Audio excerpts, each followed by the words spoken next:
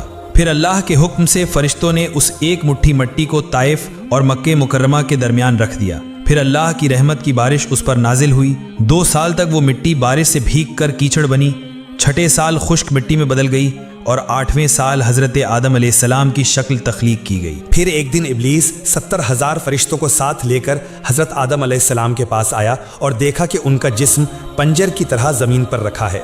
اس وقت ابلیس نے انہیں حقارت کی نگاہ سے دیکھا۔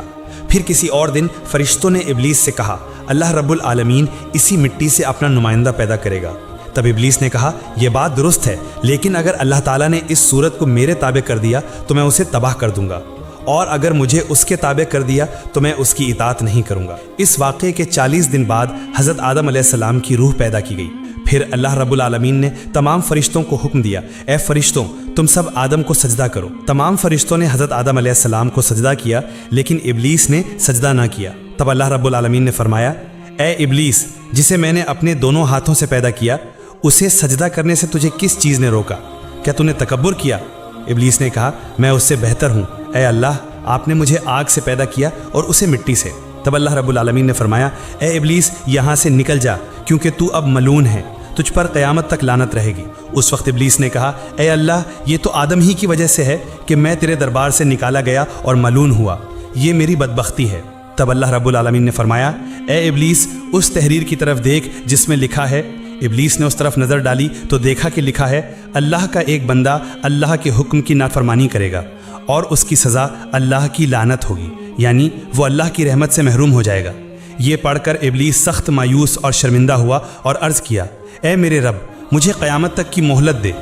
میری دوسری درخواست یہ ہے کہ مجھے آدم کی اولاد کے دماغ کے اندر داخل ہونے کی اجازت دے اور مجھے ان کی آنکھوں سے اوجھل کر دے تاکہ میں ہمیشہ انہیں دھوکہ دے سکوں۔ تیری عزت کی قسم، میں سب کو گمراہ کر دوں گا سوائے ان کے جو ایماندار اور اللہ والے ہوں گے، جو تیرے راستے پر قائم رہیں گے۔ تب اللہ رب العالمین نے فرمایا، میں تجھ سے اور تیرے پیروکاروں سے جہنم کو بھر دوں گا۔ پھر اللہ رب العالمین نے فرشتوں کو حکم دیا، تم حضرت آدم کو جنت الفردوس میں لے جاؤ۔ فرشتوں نے یہ حکم ملتے ہی حضرت آدم علیہ السلام کو جنت الفردوس میں پہنچایا اور اللہ تعالیٰ نے انہیں اپنی ساری نعمتیں عطا فرمائیں۔